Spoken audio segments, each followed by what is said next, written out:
So let me start with the first one, Q1, what I call the ultimate RF receiver. And this is a question actually that was inspired by a question I got from a student whose question was, okay, we have a tons of technological breakthroughs in digital communications, and you guys are still talking about RF. Why don't you just do something very simple? Why don't you just take one of my super powerful digital processors? I can give you as many of them as you want. Simply put what's called here an analog to digital converter.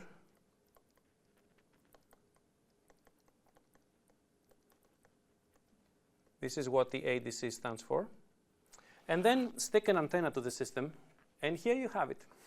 Here's your, I would call the ultimate RF receiver. The antenna will make sure that takes an electromagnetic wave from free space and translates it into some type of a voltage here. Right? This is what, broadly speaking, antennas are doing. They capture waves and they transfer them into voltage. This A to DC is going to take that voltage and basically digitize it.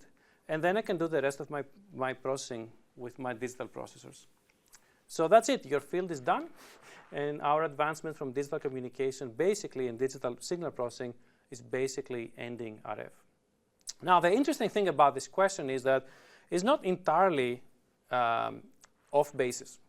In fact, the digital processor people and the digital signal processing people have made such an amazing advancement that have dramatically changed the way we're thinking about RF receivers. In the old days, there used to be three very, very specific parts. There was an antenna, there was an analog system, and there was a digital system. That was the three broad subsystems of an RF receiver. Today, the digital and the analog are actually mixed. In many ways, actually, you can't even tell exactly where the digital begins and where the analog ends. So certainly, their sheer processing power is influencing and impacting how we do the RF design, and that's a good thing. That's the only reason, for example, we can do now 5G communications. Maybe not the only reason, but a major reason. But going from there to say that the whole system can actually be done in the way I'm actually portraying it here is not true, at least today. And so I would like to give you a few reasons why this is not true. So the first thing I'd like you to think about is think about the incoming signal level. So in other words, what is the signal level that this antenna will basically receive? So it varies, of course, right? It depends how far away you're from the broadcasting system, and it depends on what kind of standard you're using. But roughly speaking, let's say, for example, that we consider our GPS system as an example. Actually, sorry, I will change that. I won't go that low for right now. Let's say we're considering a fairly old standard, which is a GSM standard, which is a 2G standard. It was created a few decades ago. So even for a GSM standard, essentially the signal level that we can expect to receive is in the order of negative 100 dBm. Now, for those of you who don't know exactly what that dB scale is, we'll discuss it a little bit later. But negative 100 dBm is basically equal to 10 to the negative 10 milliwatts. Or if you want it in watts, this is basically negative 13 watts. This is the minimum signal level that you can actually receive in a GSM system. Right? So let's think about that. You need to design a system that can actually handle, at the minimum, something in the order of less than a picowatt. Right? Do you know what voltage that is? Let's think about it. Let's say that we are taking this power and we are thinking, how much of a voltage would it actually create if it was on a 50 ohm resistor, which is a typical resistance that we will see, for example, in antenna impedances or in receiver impedances. We'll talk about this later on as well. So if you do this very simple calculation, so you say that voltage squared divided by 50 ohms is equal to my minimum signal level,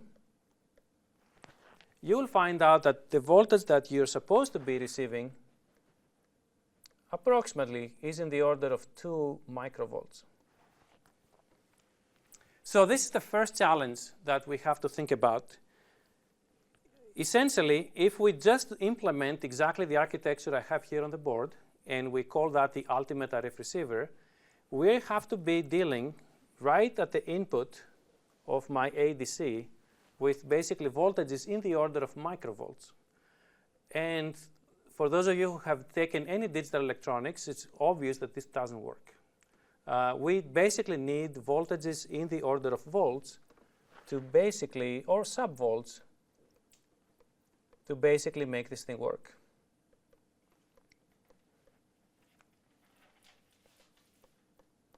You can't just feed it with such a low voltage. Now, you might say, well, big deal. If this is the issue that you're dealing with, if it's the signal level that you have to work that is very, very low, so why don't you just add an amplifier? So right here, go ahead and just after the antenna, put a nice amplifier, and then do the previous thing. So fine, I'll give you that you're going to have my digital processing unit, my ADC, and I'll give you to get an amplifier.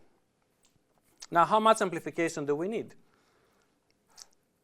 So going to my previous thing, I have to basically go from, this low power to basically subvolts.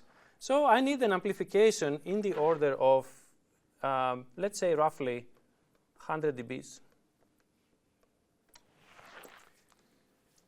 Now let's think about it. How realistic is it to make an amplifier, let's say at 2 gigahertz or at 1 gigahertz, very typical RF frequencies, that has a gain of 100 dB?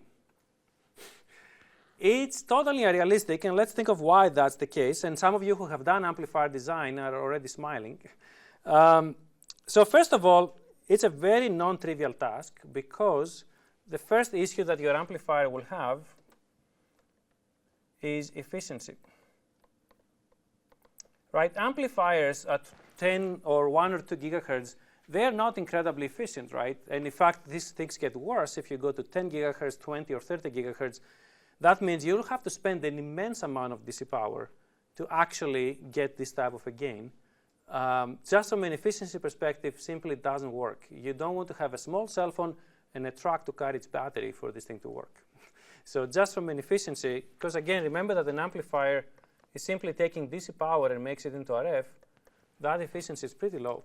It's usually a few, 10, 20, 30, 40, 50%, depending on the system design, the cost, the frequency, and so on and so forth. The other issue you will find out if you ever try to make a 100 dB amplification is that this thing will actually be unstable. What I mean by unstable is an amplifier with such an immense gain will actually oscillate. It will basically turn from an amplifier to an oscillator.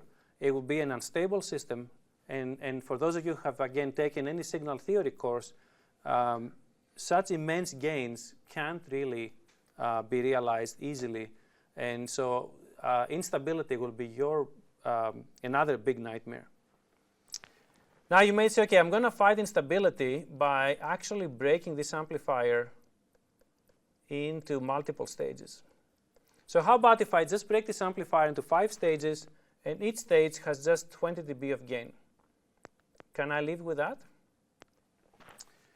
The answer is, again, a resounding no. And what will happen here is you will have to fight a lot of parasitics. There's going to be parasitic coupling, in other words, from one stage to the next. And just this parasitic coupling will come from the actual layout, the actual implementation. And there's very little you can do about it. You can't fight these parasitics. They're going to be there, and they will actually lead you back to instability. Now, I could think of a lot of other issues, honestly, about 100 dB amplifier. The only thing I do want to warn you is don't go to industry and tell them I'm going to give you a 100 dB amplifier. These are just 3 reasons why you can't do it. And so what we do in real life is we actually break this amplification gain to multiple stages. So we give, for example, an amplifier, not 100 dB here, but maybe 10 to 20 dBs at the first stage right before the antenna. And then the remaining 80 or 90 dBs, we actually get it later on in the receiver chain, as we're going to be discussing, precisely to avoid some of the issues we're talking about here. And the last problem I'd like to mention about this receiver, now that we know that we have all of these issues, is what we just talked about, the dynamic range. So again, the issue with the dynamic range is that you have to handle with the same system very low signals and very high signals. Let me give you an example. If I take my GPS, and I know that all of you have used GPS one way or another, the minimum signal that this GPS receiver must receive is actually about negative 125 dBm, which, if you translate that, this is actually less than a femtowatt. Pretty scary. At the same time, think about it this way. You're actually going to the airport. You are trying to find where the airport is. Your GPS signal is working from your phone. It says turn left and right, stay, take a break, whatever. And you're basically 2 miles from the airport, and your poor phone is not just getting the GPS signal, but is receiving this blasting signal from the radar that the airport is using to track flights. So now this phone is actually struggle to get this minimum signal to make the GPS work. Remember that the GPS signal comes from a satellite that is several thousand miles away. And at the same time, you're being blasted by an antenna that is actually sending a few kilowatts out to track incoming airplanes. So your cell phone may be struggling with this signal and maybe getting, I don't know, another negative 20 dBm at another band, which is fine, but still those bands will be close. So that other band, as I just mentioned, for example, could be a radar signal. If you look at this difference, and this is not unusual, we are talking about something in the order of 100 dB dynamic range. And that's an amazingly interesting challenge. To resolve 100 dB dynamic range with just this DSP here, it would require an unrealistic number of bits at the ADC stage. So the digitization will have to be done so precisely, and the number of bits is so unrealistic that very quickly this ADC becomes too costly and too power hungry, and it simply doesn't work.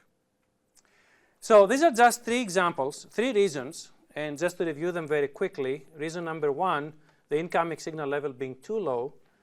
Reason number 2, adding an amplifying brute force simply can't be done.